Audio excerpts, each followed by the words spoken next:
Hi viewers, welcome to our channel. ప్రస్తుతం మనతో పాటు దాము బాలాజీ గారు, సీనియర్ జర్నలిస్ట్ ఉన్నారు. వారితో ఒకసారి మాట్లాడదాం. సార్ నమస్కారం సార్. నమస్తే. సార్, తెలంగాణ రాజకీయాల్లో ఇప్పుడు కవిత కొత్త పార్టీ పెట్టబోతుంది అన్న వార్త వైరల్ అవ్వడం, హాట్ టాపిక్ గా మారిపోవడం చూస్తున్నాం. అంటే కొత్త పార్టీ పెట్టి అటు కాంగ్రెస్ తో చేతులు కలపబోతుందన్న వర్షన్ కూడా బయటకు వచ్చేసింది. ఇదంతా కూడా లేఖ రిలీజ్ అవ్వడం వల్లే జరిగింది. మరి లేఖ కూడా కాంగ్రెస్ వాళ్ళతో కావాలని కవిత గారే రిలీజ్ చేయించారని కూడా చెప్తున్నారు. అసలు ఏం జరుగుతుంది? మరి తెలంగాణ రాజకీయాల్లో కొత్త పార్టీ పెట్టబోతున్నారా సార్? కవిత ఒక లెటర్ లీక్ అవ్వడంతో తెలంగాణ రాజకీయాల్లో స్తబ్దుగా ఉన్న రాజకీయాల్లో ఒక్కసారిగా అలజడి మొదలైంది. సో ఇది ఎవరు కూడా ఊహించలేదు. ఎందుకంటే కవిత అరెస్టు తర్వాత ఆమె కొంతకాలం సైలెంట్గా ఉండిపోయింది. ఆ తర్వాత మెల్లమెల్లగా కొన్ని ఇష్యూలో రావడం మొదలైంది. ఆమె ఎక్కడా కూడా బహిరంగంగా ఏ రకమైన అసంతృప్తి ఇప్పటివరకు ఉన్నట్టుగా ఎక్కడా వార్త కూడా రాలేదు. కానీ ఒక్కసారిగా ఆమె ఇలా వచ్చినప్పుడు ఏమనుకున్నారు, ఏదన్నా జరిగిందా కవితకి అన్న ఆ కోణంలో చర్చ మొదలైంది.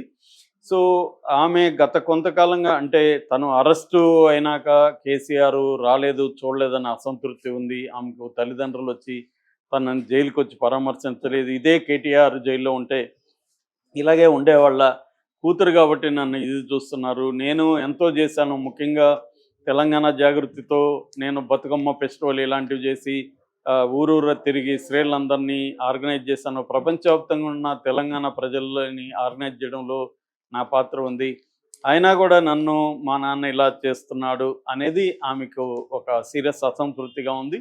ఎంతసేపటికి కూడా వారసులు ఎవరు అనుకున్నప్పుడు కేటీఆర్, హరీష్ రావు గురించే చర్చకు వస్తుంది తప్ప కవిత చర్చ అనేది లేదు.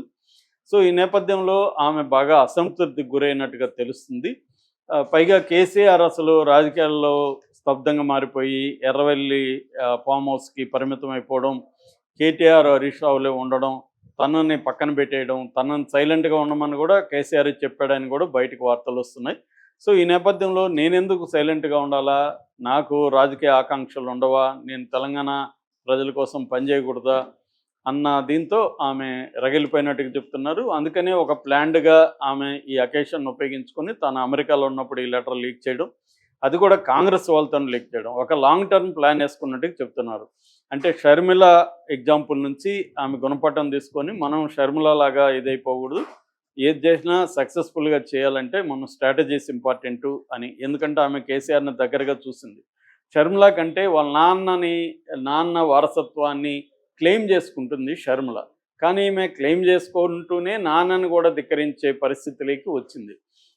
దానికి కారణం ఏంటంటే తనకు జరుగుతున్న అనాదరణ అనేది. దీనికి కాంగ్రెస్ వాళ్ళ హెల్ప్ తీసుకొని ఆమె లీక్ కూడా కాంగ్రెస్ వాళ్ళే చేశారని కొంతమంది దగ్గరగా చూసిన సీనియర్ జర్నలిస్టులు చెప్తున్నారు. సో ప్లాన్డ్గా కాంగ్రెస్ వాళ్ళతో కుమ్మక్కై చేస్తుందని. సో ఇప్పుడు ఆమె స్టెప్ ఏంటంటే ఫస్ట్ ఒక కొత్త పార్టీ పెట్టాలనేది. నిన్న బీజేపీ ఎంపీ రఘునందన్ రావు కూడా ఈమె పార్టీ పెట్టడం ఖాయమే, జూన్ 2వ తేదీ అనౌన్స్ చేయబోతుంది అని ఆయన అన్నాడు.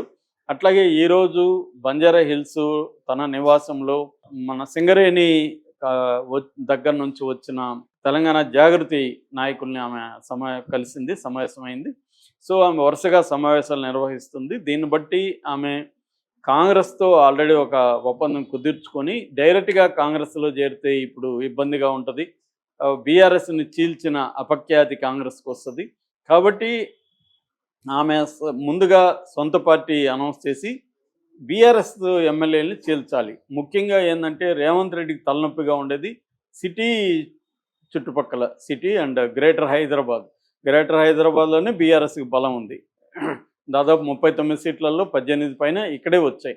అందుకని దీన్ని టార్గెట్ చేస్తూ కవిత గ్రేటర్ హైదరాబాద్ ఉండే బీఆర్ఎస్ నాయకుల్ని ఎక్కువ మందిని చీల్చుకొని తను పార్టీ పెడితే రేపొద్దున ఆ పార్టీని కాంగ్రెస్లోకి కలిపేసే అవకాశం ఉంటుంది. అప్పుడు ఆమె కాంగ్రెస్లో ఒక ఇంపార్టెన్స్ ఉంటుంది అనేది ఆమె ఆలోచిస్తున్నట్టుగా చెబుతున్నారు. ఇదంతా వైల్డ్ గస్సా పాజిబుల్లా కాదని చెప్పలేము, కానీ జరిగే అవకాశాలు, ఆమెని పరిస్థితి చూస్తే మాత్రం ఆమె సీరియస్గానే ఉంది. ఎందుకంటే కేసీఆర్ ఇప్పటి వరకు మళ్ళీ కూడా ఆమెకు అపాయింట్మెంట్ ఇవ్వలేదు. ఇంత జరిగినా కూడా కేసీఆర్ పిలిచి మాట్లాడాల్సి ఉంది, కేసీఆర్ మాట్లాడలేదు. కేటీఆర్, హరీష్ రావు ఆమెని కలిసి డిస్కస్ చేసినట్టుగా కూడా మనకి సమాచారం లేదు. సో నిన్నేమో కేటీఆర్, కేసీఆర్ కూడా నిన్న ఎర్రవెల్లి ఫామ్ హౌస్లో సమావేశం అయ్యారు. అంటే ఇదంతా చూస్తుంటే మరొక షర్మిల ఇక్కడ తయారవుతున్నట్టుగానే అర్థమవుతుంది. ఈవెన్ ఆంధ్రజ్యోతి ఎడిటోరియల్‌లో కూడా కొత్త పలుకులో కూడా రాధాకృష్ణ రాశాడు. ఓవరాల్ సిచ్యువేషన్ చూస్తే బీఆర్ఎస్‌లో ముసలం అనేది స్టార్ట్ అయినట్టుగా తెలుస్తుంది. బీఆర్ఎస్ నెట్ట నిలువుగా చీలిపోయే అవకాశం అయితే కనిపిస్తుంది. అయితే కవిత వెంట ఎంతమంది వెళ్తారు? ఈ స్కీమ్ అంతా కవిత ఎట్లా డీల్ చేయబోతుంది? ఎందుకంటే ఇది కవిత ఒకటే లేదు, దీని వెనక కాంగ్రెస్ ఉందని చెప్తున్నారు. ఎందుకంటే కవితను బీజేపీ ఇబ్బంది పెట్టింది, 5 నెలలు జైల్లో పెట్టింది కాబట్టి కవిత రోజు రోజు అక్కడ రగిలిపోయి ఉండే అవకాశాలు ఉన్నాయి జైల్లో. సో తను అక్కడి నుంచే ఒక ప్లాన్ వేసుకొని బయటకు వచ్చినట్టుగా తెలుస్తుంది. సో బీజేపీని ఏకకాలంలో బీజేపీని తనను పట్టించుకోలేని కేసీఆర్కి గుణపాఠం చెప్పాలంటే కాంగ్రెస్తో మనం కలవాలి అన్న ఒక ప్లాన్ ఆమె వేసుకున్నట్టు కనపడుతుంది. దానికి రేవంత్ రెడ్డి కూడా గ్రీన్ సిగ్నల్. రేవంత్ రెడ్డికి కూడా బీఆర్ఎస్ అనేది నేలమట్టం కావాలనేది రేవంత్ రెడ్డికి కూడా ఉన్నది. ఎందుకంటే ఆయన 10 ఇయర్స్ మినిమం సీఎంగా ఉండాలనేది ఆయన గోలు. అలా ఉండాలంటే ఇక్కడ బీఆర్ఎస్ తనకి ప్రధానమైన ప్రతిపక్షం.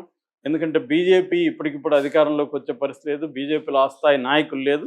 కానీ బీఆర్ఎస్లో ఉన్నారు, కేసీఆర్ ఇంకా ఉన్నాడు. కేసీఆర్ని తక్కువ అంచనా వేయలేము.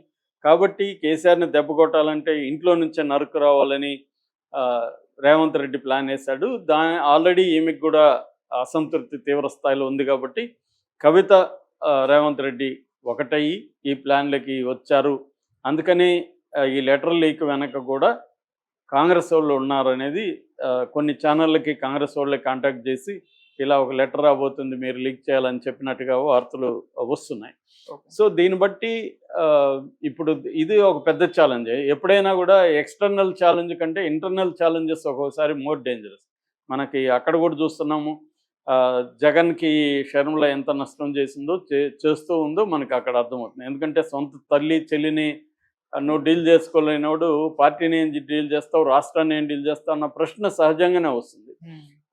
ఇక్కడ కూడా అదే ప్రశ్న. ఇప్పుడు కేసీఆర్ సొంత బిడ్డని డీల్ చేయలేనోడు పార్టీని ఏం చేస్తాడు, రాష్ట్రాన్ని ఏం చేస్తాడు, అయిపోయింది కేసీఆర్ పని అనే ఒక నెరేటివ్ బలంగా